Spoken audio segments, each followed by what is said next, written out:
Olá, meus irmãos, paz do Senhor Jesus. Vamos seguindo para mais uma lição da nossa escola bíblica dominical. Estamos estudando agora o terceiro trimestre, lição de número 2, a Igreja de Jerusalém, um modelo a ser seguido. O textuário, meus irmãos, dessa lição está em Atos capítulo 2, versículo 42, que diz: E perseveravam na doutrina dos apóstolos, e na comunhão, e no partir do pão, e nas orações. A verdade prática diz: a igreja de Jerusalém, como a igreja mãe, tornou-se exemplo para as demais. Um modelo a ser seguido por todas as igrejas verdadeiramente bíblica. Então nós estamos aí estudando a lição de número 2 da nossa amada EBD. Meus irmãos, a igreja de Jerusalém, conforme descrita no livro do Atos dos Apóstolos, especialmente aqui no capítulo 2, do versículo 42 até o 47, e capítulos seguintes, é frequentemente vista como modelo inspirador para a vida eclesiástica contemporânea. A igreja de Jerusalém já nasce forte, sendo de origem divina, cheia do Espírito Santo e também supervisionada pelos apóstolos. Essa igreja é bem alicerçada. A igreja primitiva foi formada logo após o Pentecoste, marcada por uma profunda comunhão, simplicidade, poder espiritual e compromisso com o Evangelho.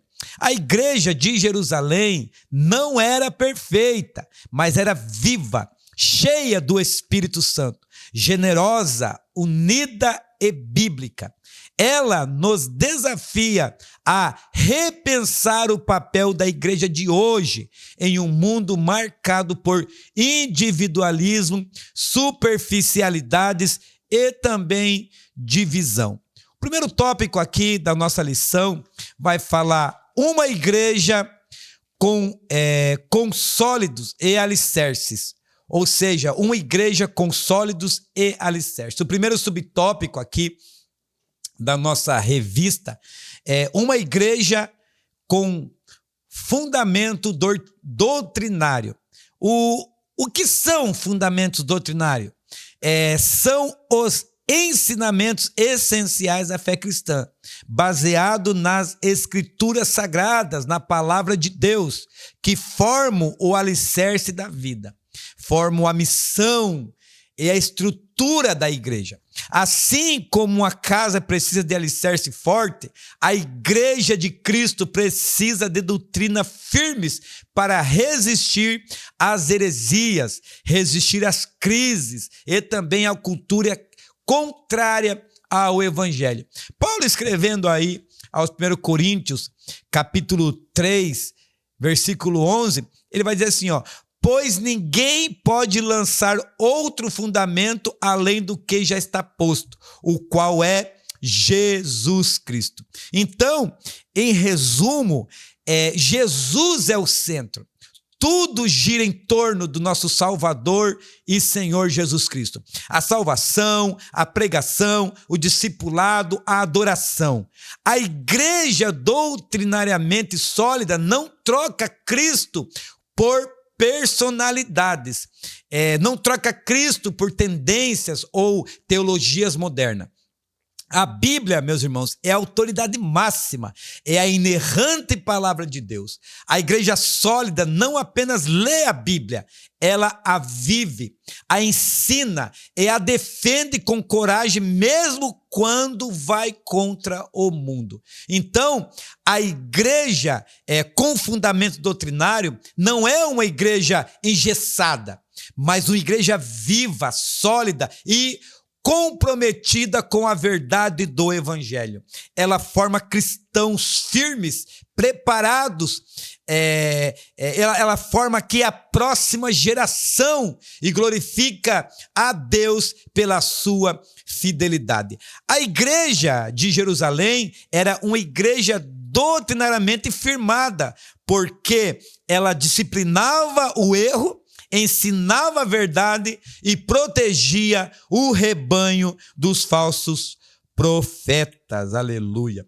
Subtópico 2, meus irmãos. E perseveravam na doutrina dos apóstolos.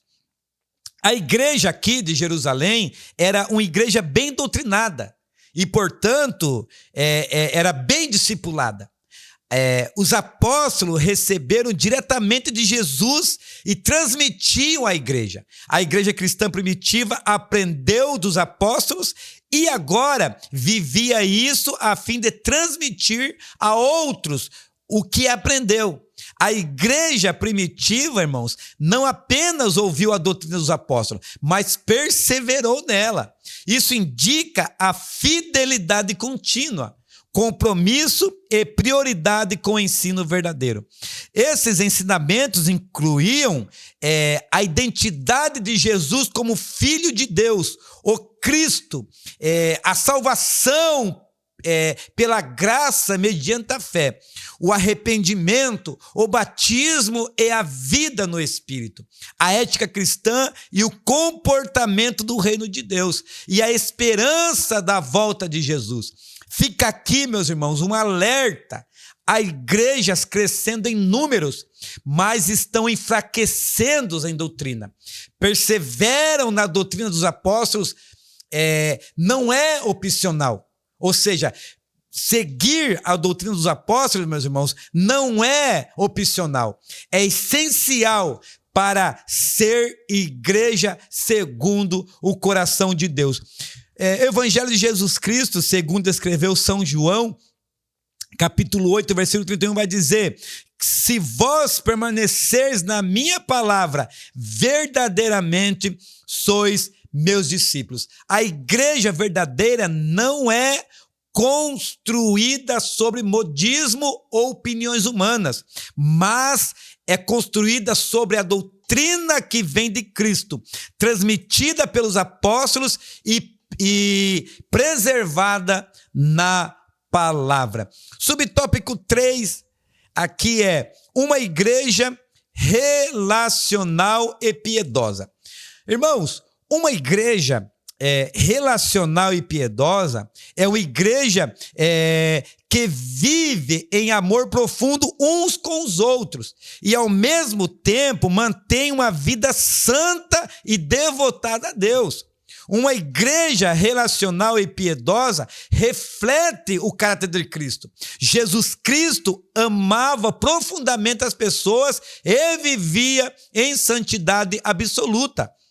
Igreja relacional aqui, meus irmãos, é uma igreja onde as pessoas se amam de verdade, vivem como família de Deus e expressam o evangelho por meio de relacionamentos saudáveis, autênticos e transformador. Igreja piedosa aqui é uma igreja que busca vida santa e consagrada ao Senhor, com temor, reverência, oração e santidade. Ou seja, é uma igreja que não apenas fala de Deus, mas vive para Deus. A mesma igreja que perseverava na doutrina dos apóstolos e também na comunhão era a mesma igreja que vivia em oração. A igreja de Jerusalém orava, glória. Muitas igrejas são frias e rituais, enquanto outras são emocionais, mas sem santidade. Porém, meus irmãos, a igreja de Cristo deve ser fervorosa, sem ser carnal, deve ser relacional, sem perder a reverência, deve ser santa, sem ser legalista, deve ser acolhedora e ao mesmo tempo separada do mundo. Aí o escritor aos Hebreus aqui vai escrever no seu capítulo 12, verso 14: segui a paz com todos e a santificação, sem a qual ninguém verá o Senhor. Aleluia. Então fechamos aqui o primeiro tópico, seguimos então aqui para o nosso segundo tópico, que é uma igreja observadora dos símbolos cristão. O primeiro subtópico aqui é o batismo. Irmãos, o batismo era um dos primeiros passos da fé cristã. Um rito de entrada para a nova vida em Cristo. Para ser batizado, a pessoa precisava ter se arrependido dos seus pecados e crido em Jesus Cristo. O batismo em águas é um testemunho público da fé pessoal em Jesus. É uma identificação com a morte, sepultamento e ressurreição do nosso Salvador Jesus Cristo. É um ato de obediência e compromisso com uma nova vida. Por meio dele, meus irmãos, por meio do batismo, os cristãos de Jerusalém mostravam ao mundo que sua vida agora era diferente, que eles tinham uma nova vida em Cristo. Devemos nos batizar porque Jesus assim ordenou. São Mateus capítulo 28, versículo 19, diz bem assim, ó: portanto, ide, fazei discípulos em todas as nações, batizando-as em nome do Pai, do Filho e do Espírito Santo. Irmãos, batismo em águas não é uma opção, é uma ordem direta do nosso Senhor e Salvador Jesus Cristo. Devemos nos batizar, meus irmãos, porque Jesus morreu e deu exemplo. Lucas, o Evangelho de Jesus Cristo, segundo escreveu Lucas, capítulo 3, versículo 21, vai dizer assim, ó: aconteceu que, ao ser todo o povo batizado, também foi Jesus.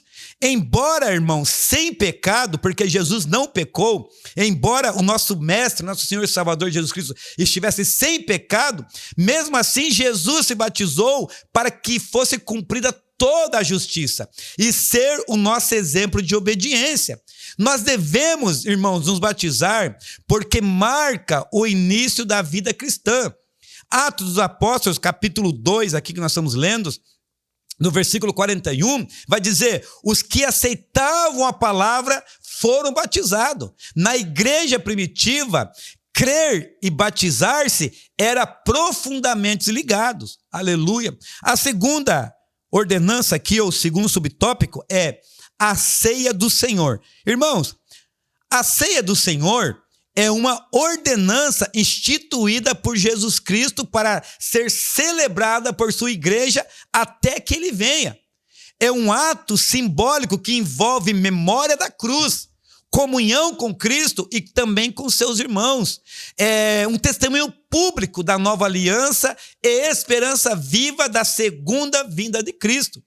Donald Green, comentarista, escreve aqui que um dos principais mestres do pentecostalismo britânico, ele disse que quando tomada corretamente, quando a Santa Ceia do Senhor é tomada corretamente, a ceia leva a igreja ao próprio coração de sua fé, ao próprio centro do Evangelho, ao objetivo supremo do amor de Deus. Então, quem, irmãos, deve participar da Santa Ceia são todos aqueles que crerão em Jesus como Senhor e Salvador, que foram batizados em águas e estão em paz com a igreja e em comunhão com o corpo de Cristo.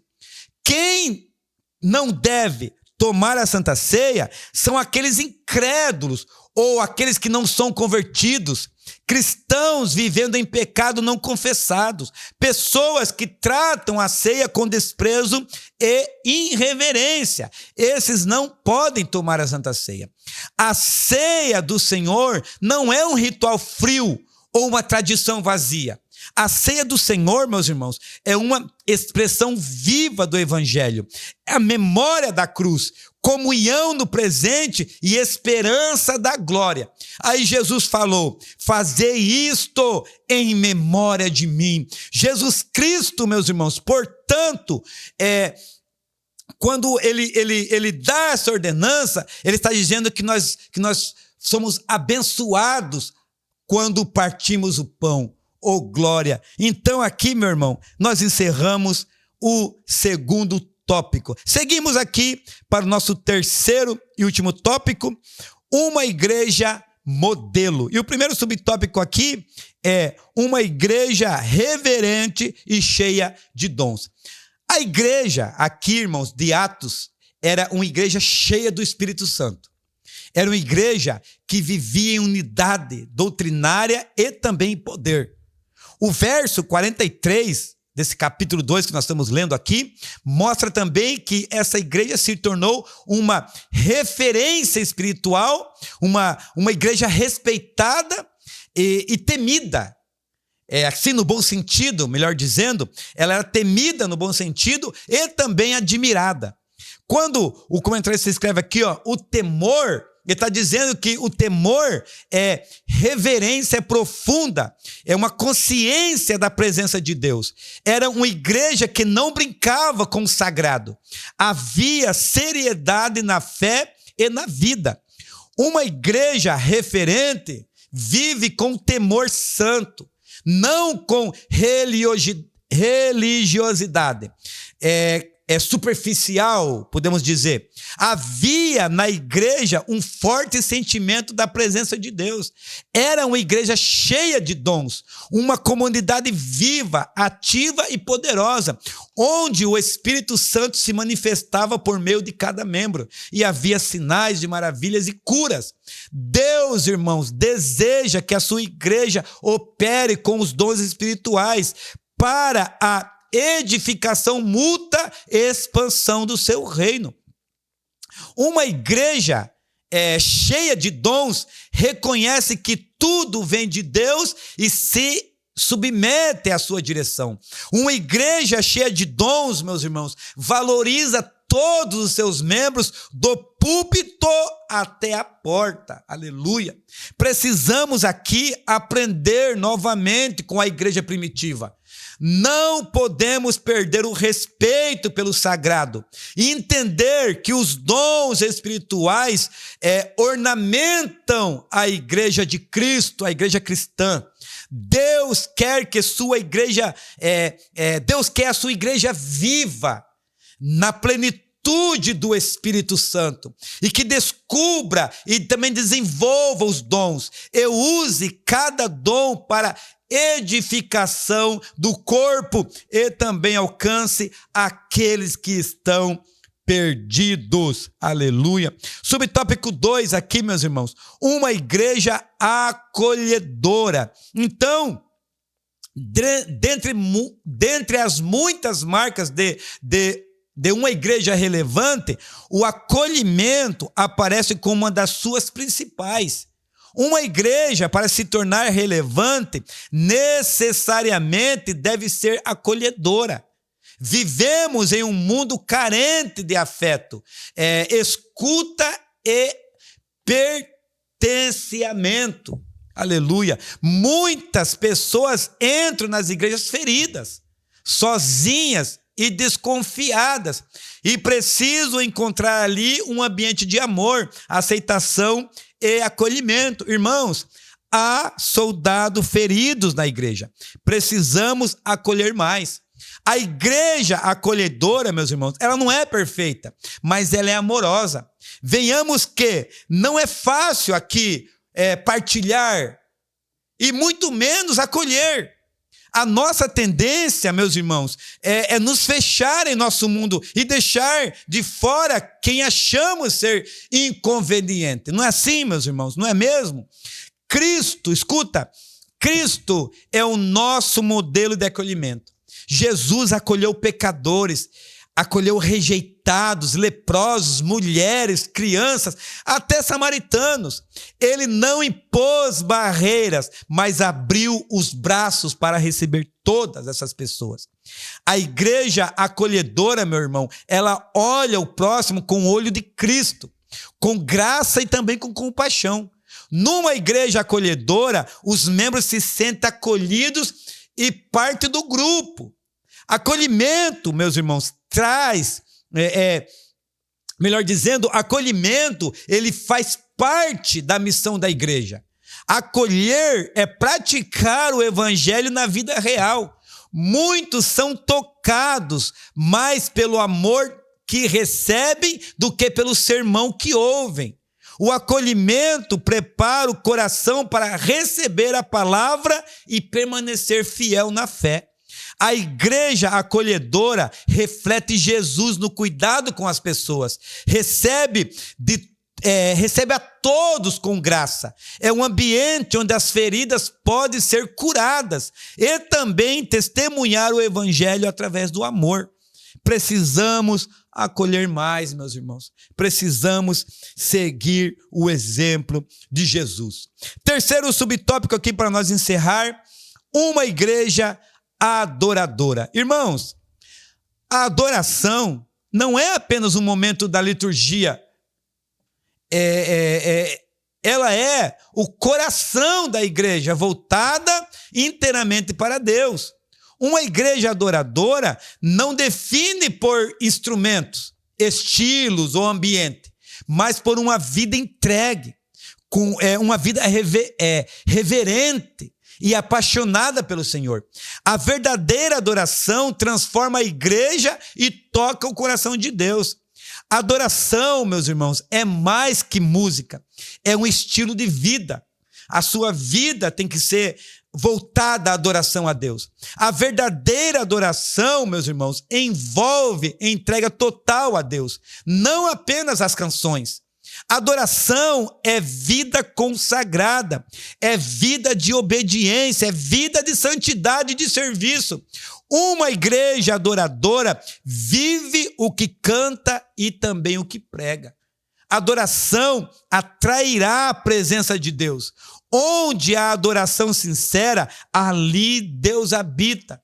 Uma igreja que adora com reverência e também com verdade, carrega consigo, meus irmãos, a presença de Deus em suas reuniões. Priorizem a presença de Deus, não a performance.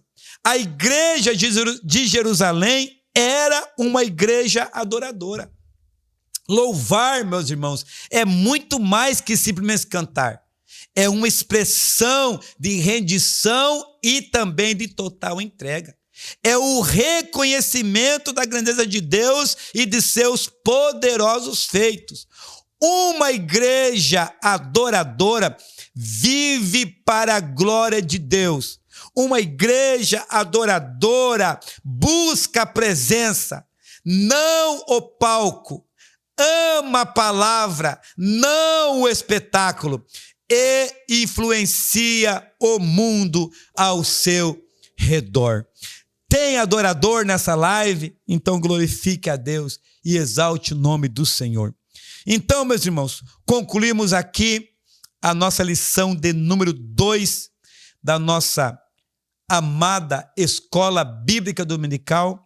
Semana que vem nós gravamos a terceira aula e que Deus abençoe. Vou orar pela tua vida e curta aí, se inscreva no nosso canal e vamos pregar a palavra do Senhor. Nosso Deus, nosso Pai, obrigado, Senhor, por essa aula. Obrigado, Senhor, por mais uma noite aqui buscando a Tua presença. Senhor, abençoa cada ouvinte, Pai, cada um que vai participar conosco dessa aula. Abençoa, Deus, que nós possamos ser mais acolhedores, Jesus. Jesus, que o Senhor possa nos abençoar e que nós possamos voltar igualmente à igreja primitiva, Pai, com coração de adoração ao Teu nome. Pai, em nome de Jesus nós oramos e Te glorificamos. Muito obrigado, Senhor, em nome de Jesus. Amém. Meus irmãos, terminamos então mais uma aula e eu espero que os irmãos tenham gostado e até a próxima aí, se Deus quiser. Amém.